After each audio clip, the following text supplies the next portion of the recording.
here are his ratings. No, this is post-spring returning production of including offense, including defense, including even smashed in, and that was, I think, the term that he used, the incoming freshmen who might have an impact, including the transfer portal and all of that. Here are the top 6, 9, and through the rest of after 6, it's the rest, or some of the Big 12, but not everybody. Clemson, 1. Arizona State, we hear a lot about Scadaboo is gone, at 2. Vanderbilt, 3. Illinois, Brett Bielema and what he has at 4. Kennesaw State, that was mentioned, a team that was not good at all last year, at 5. And then Texas Tech at 6. And then you see some of the other Big 12 teams within the top 20. K-State right after Baylor, then Arizona, Utah, and Houston and Willie Fritz at number 20. 73% returning production from a team is awesome. I mean, that's great to have. And then when you see what they did in the transfer portal, that's why, like, the time is now for Texas Tech to make a move. I mean, that is, if they don't this year, man, it's going to be a real punch in the nards to the fans, I think, because I think there's a lot of excitement. If they don't win a Big 12 title, you think, or at least play for one? If they're not in the championship game, then everybody deserves to point and laugh. I mean, as far as all the trash talking this offseason and the expectations, and not in a, mean-spirited for those who got into it with people who are being, mean-spirited about it, or, if people you don't like and you've been disagreeing with about Texas Tech's assent or lack thereof. But I think everybody else would just kind of like point and laugh, like, y'all did all that talking and he didn't even make the championship game. Like, that's the bare minimum that you could do. So yeah, I think that should be the bare minimum expectation, is you make the championship game. And if you don't, then it should be because, Baron Morton got hurt again, or, something just happened that was, not something that you can necessarily predict or account for. But yeah, based on just the way they've talked themselves, up this offseason, I think they're leaning into it. So I think if they're putting that as the expectation, and every team says it, but they're really going all in, then that should be everybody's expectation for Texas Tech. By the way, Wet Blanket just reminded us, I remember last year this list, Oklahoma State was number 2 in production. I don't know what that was exactly what I was going to go to, Wet Blanket. I don't know how this actually correlates over time, but I don't know that this is always a great thing or necessarily really predictive, because last year Oklahoma State had a bunch of their team coming back and they were the worst team in the entire league. The entire league, they were the worst team. They didn't win a Big 12 game with like 90% returning production back. Texas Tech, 76% on defense. Is that good? Well, okay. Let me explain it to you, because he said, while returning production doesn't correlate with pure quality. Revive Superfood Smoothies. Pill, pour, blend, and enjoy. All within the comfort of my own home.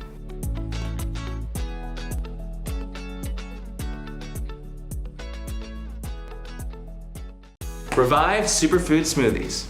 Peel, blend, and enjoy. Fast and easy, and I'm out the door.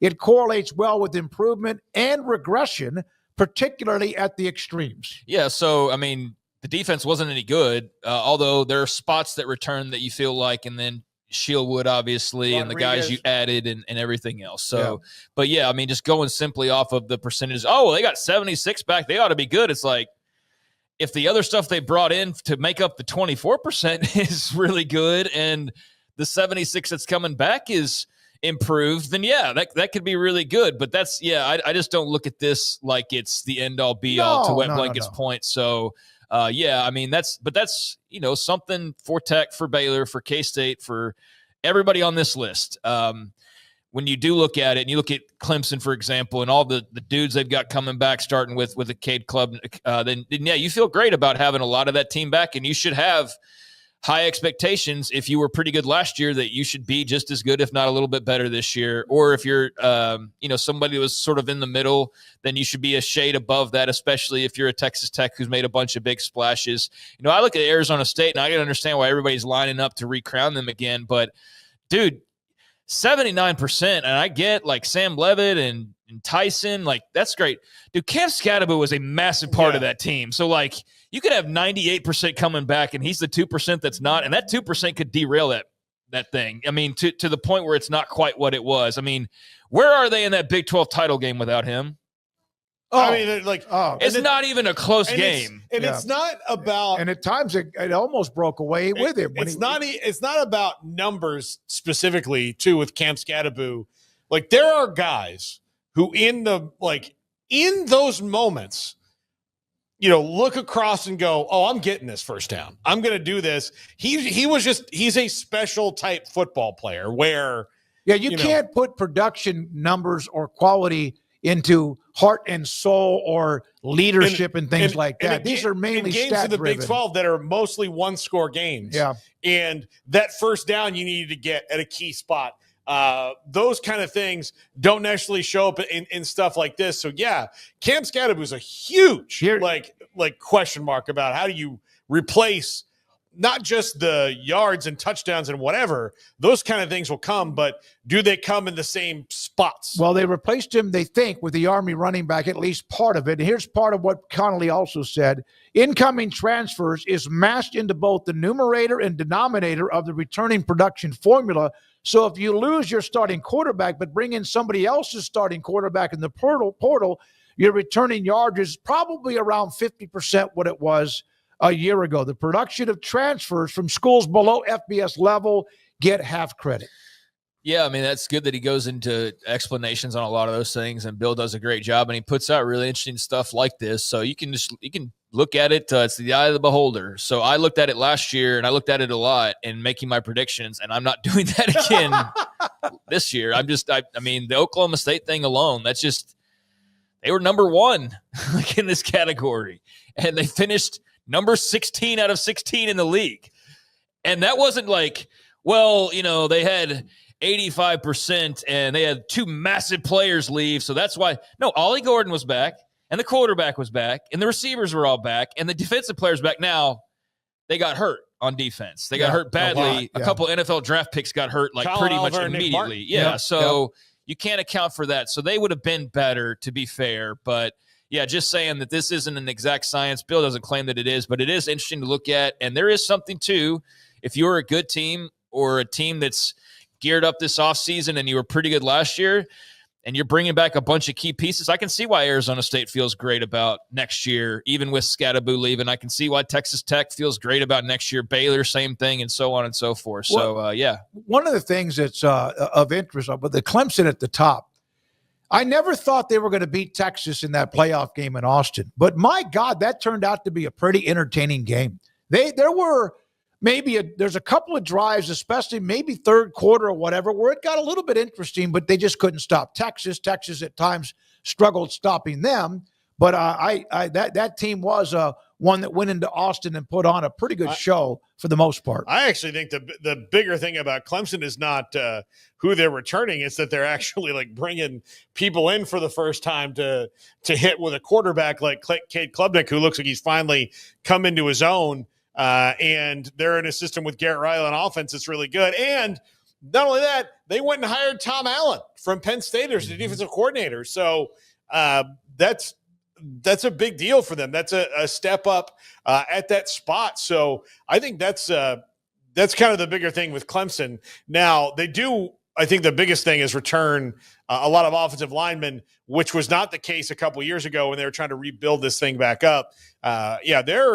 They do look a little bit like, when you look at them on paper, they do kind of look like scary Clemson again, as opposed to this.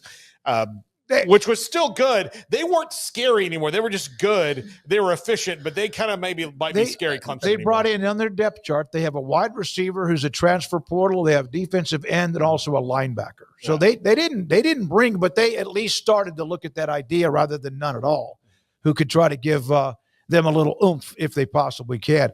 So Kennesaw State is the worst program in the country. Yeah. And they're bringing back 74%. I know they got some I think they play Texas Tech actually, and they maybe play somebody else as well. But are you bringing back a lot from a bad team? Does that mean you turn good? Or, so there's those particulars here. But I do think if you drill down, like Clemson bringing back a lot of really good, Arizona State's bringing back a lot of really good, Vanderbilt has plenty of reasons to be optimistic, more optimistic than ever, so on and so forth. Tech, we've touched on. You hope that what you have gets better, and then what you brought in is better than what you had, and so that combination puts you over the top, and that's the plan. And then Baylor, starting with Robertson and a lot of offensive pieces, you feel great about what they can do there. But they're, even with 63% back, that was not a good defense. So the defense has got to be dramatically better. Just because you're returning a lot of those guys doesn't mean you're returning a good defense. You're returning what was pretty much an average defense last year, would you say? Baylor? Oh, yeah. Average? Yeah, so no. They can bring all those guys back, but those guys have to be better. Otherwise, it doesn't matter. Yeah, I remember back many years ago, just, would do a feature on a high school program during August workouts. They had 7 returning starters back on offense and 10 on defense. And I remember one time a coach told me, it's great to have them back. They're a year older, but that doesn't mean that they're going to be any better. You never know exactly how that's going to work out. Now, a quick note, and then we get into Mitch Light in the next segment. How many teams, or which team in the SEC, according to this from Bill Connolly, putting all of this together, which team, based on all of this in the Big 12, has a better chance of going 11-1 or better? Which team would be ranked at the highest level based on his S&P? Tech? Nope. Arizona State. No. It would be Kansas State. And it wouldn't be very high, 17%, based on who they're going to play, et cetera. It would be K-State, then BYU, along with Tech, and then Arizona State. Those 4 teams, and I mean minimal percentages, like Notre Dame is a 52% based on strength of schedule and also returning production. 52% they'll be 11-1 or better. Now, again, it's on strength of schedule based on who people think they're going to be. Well, and 52% is not a really great percentage. So it's not 11-1. Yeah, I wouldn't expect really it to be very good. Expecting a lot of 11-1 teams in the Big 12 is what that says to me. And I'm definitely not as mathematically gifted as Bill Connolly is. I would say that no one's going to go 11-1. But I mean, based on last year, if everybody's coming back, I think everybody's taking a couple losses, and I think that only makes sense. I would not have a lot of high percentage confidence that there's anybody in the Big 12 this year that's going to be an 11-1 type of team. All right. So, yeah. Which team highest odds in the SEC of going 10-2 or better? Strength of schedule, and also, remember, returning production, et cetera. Texas? They're 2. 61%, though, very high percentage. Georgia tied with that at 61%. Alabama with 65%. So even though last year they took their step back under year 1 with DeBoer, this is not something where it's an opinion. It's putting all the data into a big crunch meter, and then it comes out with that. Alabama slightly ahead of Texas and Georgia to win 10 games or go 10-2 or better. Yeah, I mean, not knowing everybody's schedule off the top of my head, I'll take his word for that on Alabama. I mean, there's reason to believe maybe they get better at quarterback, or just they look different as a team as a result of the change at quarterback, and Ty Simpson versus Jalen Milroe and those skill sets. But yeah, I don't know the top of I mean, I know Texas last year had what was considered a pretty easy schedule, especially compared to their counterpart Oklahoma. Yep. And that's the same schedule this year. And You're Oklahoma is the number 1 schedule. Yep. See, there you go. And Texas has what? 12th. Alabama, Texas, Georgia 1 are versus 11, 12, 12, and dude. 13. Yeah. No. I mean, come on. Yep. Yeah. LSU, by the way, Garrett, 9th strength of schedule. Makes sense. I know you can't Florida predict that. second. I know you can't predict that, but that's wildly different, dude. That's wildly different. 1 versus 12 when you both came at the same time and got your schedules at the same time. Oklahoma deservedly feels like they got kind of the rougher end of that for That's sure. That's true, but if Oklahoma was anywhere near who they had been before, that would be something. They still might get nicked a couple of times, but they would just take that thing head on. And unfortunately for them, they're down a notch. Well, and I think this was a conversation before we even knew Oklahoma was average last year, though. This was conversation when the schedules dropped. Is like, wow, Texas schedule doesn't look nearly as difficult as OU's does. And sure enough, OU then turns out to be mediocre at best at times. And yeah, that schedule really walloped them, still made a bowl game and all that. But, and then Texas makes the playoff. Now, I think Texas could have flipped schedules, and they probably still go 10-2 or something like that last year. Yep, so, I mean, I'm not knocking that. It's just funny how differently those schedules are viewed 2 years into this now. If they had like adjoining hotel rooms, like when they went in, Texas has been like, "Did you see the gift basket? What does yours have in it?" Like, we have some raisinets. We have roaches. Yeah, we have raisinets. We have cheeses, and they have gold bullion or whatever. Yeah. Like,